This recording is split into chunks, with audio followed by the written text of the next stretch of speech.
Easy love മെൻറ്ററിൻ്റെ പുതിയൊരു വീഡിയോയിലേക്ക് എല്ലാവർക്കും സ്വാഗതം. ഇന്ന് നമ്മൾ പഠിക്കാൻ പോകുന്ന ഒരു ടോപ്പിക്ക് റെസ് ജുഡിക്കേറ്റയാണ്. CPCയിൽ വളരെ പ്രധാനപ്പെട്ട ഒരു ടോപ്പിക്കാണ് റെസ് ജുഡിക്കേറ്റ.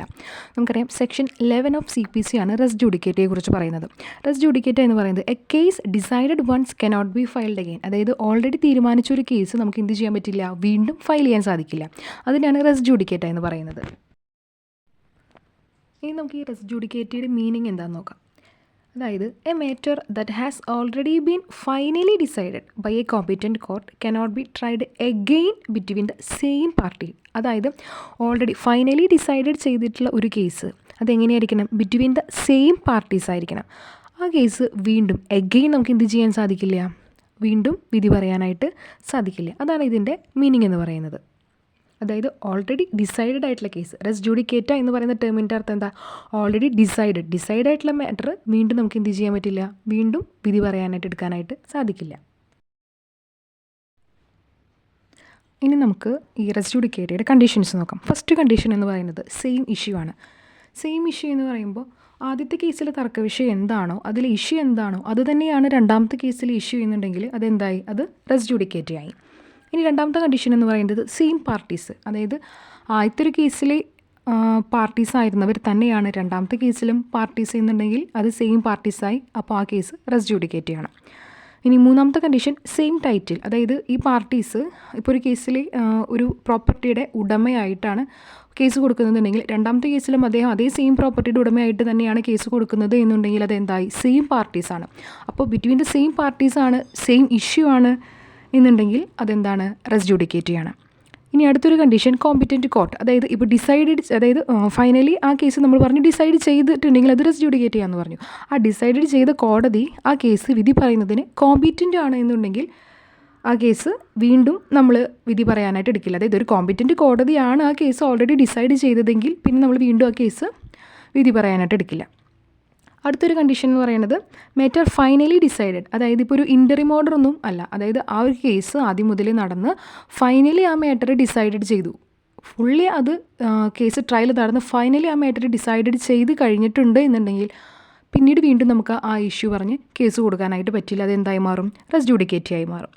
ഇനി അടുത്തത് ഫോർമൽ സ്യൂട്ട് ഡിസൈഡഡ് ഫസ്റ്റ്. അതായത് ആദ്യത്തെ ഒരു കേസ് ഇപ്പോൾ ഒരു സെയിം ഇഷ്യൂവിൻ്റെ പേരിൽ ആദ്യം ഒരു കേസ് കൊടുത്തു, ആ കേസ് ഓൾറെഡി ഡിസൈഡ് ചെയ്ത് കഴിഞ്ഞു. അതായത് ഫോർമർ സ്യൂട്ട് ഓൾറെഡി ഡിസൈഡ് ചെയ്ത് കഴിഞ്ഞിട്ടുണ്ടെങ്കിൽ നമ്മൾ അതിന് ശേഷം കൊണ്ടുവരുന്ന സ്യൂട്ട് ഒരിക്കലും നമ്മൾ ഡിസൈഡ് ചെയ്യാനായിട്ട് എടുക്കില്ല. അപ്പോൾ ഇതൊക്കെയാണ് എന്തെന്ന് പറയുന്നത് റെസ് ജുഡിക്കേറ്റയുടെ മെയിനായിട്ടുള്ള കണ്ടീഷൻസ് എന്ന് പറയുന്നത്. അതായത് എന്താ, സെയിം ഇഷ്യൂ ആയിരിക്കണം, സെയിം പാർട്ടീസ് ആയിരിക്കണം, സെയിം ടൈറ്റിലായിരിക്കണം, കോമ്പിറ്റൻറ്റ് കോർട്ട് ഓൾറെഡി വിധി പറഞ്ഞ കേസാണെന്നുണ്ടെങ്കിൽ വീണ്ടും ആ കേസ് പരിഗണിക്കാനായിട്ട് സാധിക്കില്ല. മാറ്റർ ഫൈനലി ഡിസൈഡഡ് ആയിരിക്കണം, ഫോർമർ സ്യൂട്ട് ഡിസൈഡഡ് ഫസ്റ്റ് ആ ഫോർമർ സ്യൂട്ട് ഡിസൈഡഡ് ചെയ്തതായിരിക്കണം. ഇനി നമ്മൾ നോക്കാൻ പോകുന്നത് ഈ റെസ് ജുഡിക്കേറ്റയുടെ പർപ്പസ് എന്താണെന്നാണ്. അതായത് എന്തുകൊണ്ടാണ് ഈ റെസ് ജുഡിക്കേറ്റ എന്ന് പറയുന്ന ഒരു കൺസെപ്റ്റ് വരാനായിട്ടുള്ള കാരണം, അല്ലെങ്കിൽ എന്തുകൊണ്ടാണ് നമ്മളത് ഫോളോ ചെയ്യുന്നത്. കാരണം ഒന്നാമത്തെ ഒരു പർപ്പസ് എന്ന് പറയുന്നത് പ്രിവെൻറ്റ് റിപ്പീറ്റഡ് കേസ്. അതായത് ഓൾറെഡി ഒരു കേസ് നമ്മൾ കൊടുത്തു, ആ കേസിന് വിധി വന്നു കഴിഞ്ഞു, വീണ്ടും അതേ വിഷയത്തിൽ നമ്മൾ വീണ്ടും കേസ് കൊടുക്കുമ്പോൾ അവിടെ എന്താണ്, റിപ്പീറ്റഡ് ഓഫ് കേസസ് വന്നുകൊണ്ടിരിക്കുകയാണ്. അപ്പോൾ അത് പ്രിവെൻറ്റ് ചെയ്യുന്നതിന് വേണ്ടിയിട്ടാണ് ഒന്നാമതായിട്ട് നമ്മൾ റെസ് ജുഡിക്കേറ്റ് യൂസ് ചെയ്യുന്നത്. രണ്ടാമത്തെ ഒരു പർപ്പസ് എന്ന് പറയുന്നത് സേവ് കോർട്ട് ടൈം. നമ്മൾ നേരത്തെ പറഞ്ഞ പോലെ തന്നെ റിപ്പീറ്റഡ് ആയിട്ട് ഒരേ വിഷയത്തിൽ ഫൈനലി ഡിസൈഡഡ് ആയിട്ടുള്ള വിഷയത്തിൽ വീണ്ടും കേസ് വരുമ്പോൾ അത് കോടതിയുടെ വിലപ്പെട്ട സമയം നഷ്ടപ്പെടുത്തുകയാണ് ചെയ്യുന്നത്. കാരണം തീരുമാനിക്കാത്ത ഒരുപാട് കേസുകൾ പെൻഡിങ് എടുക്കുമ്പോൾ ഓൾറെഡി ഡിസൈഡ് ചെയ്ത കേസ് വീണ്ടും വരുമ്പോൾ അത് വീണ്ടും കോടതി പരിഗണിക്കുമ്പോൾ അവിടെ എന്താണ്, കോടതിയുടെ സമയം ആണ് നഷ്ടപ്പെടുന്നത്. അപ്പോൾ അത് പ്രിവെൻറ്റ് ചെയ്യുന്നതിന് വേണ്ടിയിട്ടാണ് ഈ റെസ് ജുഡിക്കേറ്റ് എന്നൊരു കൺസെപ്റ്റ് നമ്മൾ ഫോളോ ചെയ്യുന്നത്. അതുപോലെ തന്നെ give finality to the judgment. അതായത് ഇപ്പോൾ ഓൾറെഡി ഒരു കേസ് വിധി പറഞ്ഞു, വീണ്ടും രണ്ടാമത് ആ കേസ് വന്നു കഴിഞ്ഞ് നമ്മൾ വീണ്ടും അതിന് വേറൊരു ജഡ്ജ്മെൻറ്റ് കൊടുക്കുമ്പോൾ അവിടെ എന്ത് വരും, കൺഫ്ലിക്റ്റിംഗ് വരും. അതായത് രണ്ട് ജഡ്ജ്മെൻറ്റ്സും തമ്മിൽ രണ്ട് ടൈപ്പ് ജഡ്ജ്മെൻറ്റ്സ് വരാം. കാരണം ആദ്യത്തെ ഒരു കേസ് ഡിസൈഡ് ചെയ്തു, വീണ്ടും രണ്ടാമത് ആ കേസ് വരുമ്പോൾ വീണ്ടും വേറെ ജഡ്ജ്മെൻറ്റ് വന്നു എന്ന് വിചാരിക്കുക. അപ്പോൾ എന്തായി, അവിടുത്തെ ജഡ്ജ്മെൻറ്റ്സ് തമ്മിൽ ഒരു കൺഫ്ലിക്ഷൻ വരും. അത് ഒഴിവാക്കുന്നതിന് വേണ്ടിയിട്ടാണ് ഈ റെസ് ജുഡിക്കേറ്റ് ഫോളോ ചെയ്യുന്നത്. അതുപോലെ the protect parties from harassment. അതായത് ഇപ്പോൾ ഒരു കേസ് മൂവ് ചെയ്യുമ്പോൾ ലീഗലി ഫിനാൻഷ്യലി ഒരുപാട് ബുദ്ധിമുട്ടുകളുണ്ട്. അപ്പോൾ ഓരോ പാർട്ടീസിനും ഓരോ തവണ വീണ്ടും കേസ് ഫയൽ ചെയ്യുമ്പോൾ പാർട്ടീസിനുണ്ടാകുന്ന ഹാരാസ്മെൻറ്റ്സ് കുറയ്ക്കാനായിട്ട് നമ്മൾ റെസ് ജുഡിക്കേറ്റ് എന്ന് പറയുന്ന ഒരു കൺസെപ്റ്റ് ഫോളോ ചെയ്യുന്നുണ്ട്. ഇനി നമുക്കൊരു എക്സാമ്പിൾ നോക്കാം. ഇപ്പോൾ A files A case against B claiming ownership of A land. ഇപ്പോൾ ഒരു സ്ഥലത്തിൻ്റെ ഓണർ എ ആണെന്ന് പറഞ്ഞിട്ട് ബിക്കെതിരെ ഒരു കേസ് കൊടുക്കുകയാണ്.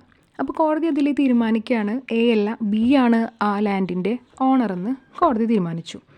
അതിനുശേഷം എ എന്ത് ചെയ്യാണ്, വീണ്ടും അതേ സെയിം ലാൻഡിൽ അതേ സെയിം കേസ് തന്നെയായിട്ട് വീണ്ടും കൊടുക്കുകയാണ്. എ ആണ് ഈ ലാൻഡിൻ്റെ ഓണർ, ബി അല്ല എന്ന് പറഞ്ഞുകൊണ്ട് വീണ്ടും ഒരു കേസ് കൊടുക്കുകയാണ്.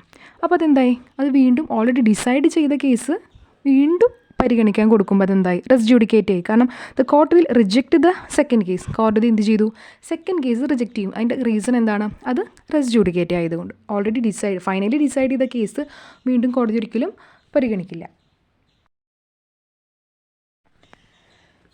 ഇനി ഇതിൻ്റെ മെയിനായിട്ടുള്ള ലീഗൽ പ്രൊവിഷൻ നമുക്കറിയാം, സെക്ഷൻ 11 CPC സെക്ഷൻ 11 റെസ് ജുഡിക്കേറ്റയെ കുറിച്ച് പറയുന്നത്. അതായത് no court shall try the same issue again if it has already been finally decided by a competent court. അതായത് ഓൾറെഡി ഒരു competent court same issue decide ചെയ്തിട്ടുണ്ട് എന്നുണ്ടെങ്കിൽ, finally ആയിട്ട് ഡിസൈഡ് ചെയ്തിട്ടുണ്ട് എന്നുണ്ടെങ്കിൽ വീണ്ടും നമുക്കൊരു കേസ് അതിനെതിരെ അല്ലെങ്കിൽ അതേ സെയിം ഇഷ്യൂവിനെതിരെ കൊടുക്കാനായിട്ട് നമുക്ക് സാധിക്കില്ല. അത് അപ്പോൾ സെക്ഷൻ 11 ഇതിൻ്റെ ഒരു ലീഗൽ പ്രൊവിഷൻ പറയുന്നത്. നമുക്കിതിനെ ഈസി ആയിട്ട് ഓർത്തിരിക്കാൻ പറ്റുന്ന ഒരു കാര്യമാണ് one dispute one final decision. ഒരു ഡിസ്പ്യൂട്ടിന് ഒരു ഫൈനൽ ഡിസിഷനേ ഉള്ളൂ. വീണ്ടും അതേ സെയിം ഡിസ്പ്യൂട്ട് നമുക്ക് കൊണ്ടുവരാനായിട്ട് സാധിക്കില്ല. പിന്നെ അതുപോലെ തന്നെ റെസ് ജുഡിക്കേറ്റ എന്ന് പറയുമ്പോൾ എന്താ അതിൻ്റെ അർത്ഥം, ഓൾറെഡി ഡിസൈഡഡ് എന്നാണ്. അപ്പോൾ ഒരു ഡിസ്പ്യൂട്ടിന് ഓൾറെഡി ഒരു ഡിസിഷൻ ആയി കഴിഞ്ഞിട്ടുണ്ടെങ്കിൽ വീണ്ടും നമുക്ക് ആ കേസ് കൊണ്ടുവരാനായിട്ട്, അതായത് വീണ്ടും ആ കേസ് കോടതിയുടെ മുന്നിൽ കൊണ്ടുവരാനായിട്ട് സാധിക്കില്ല. ഓക്കെ.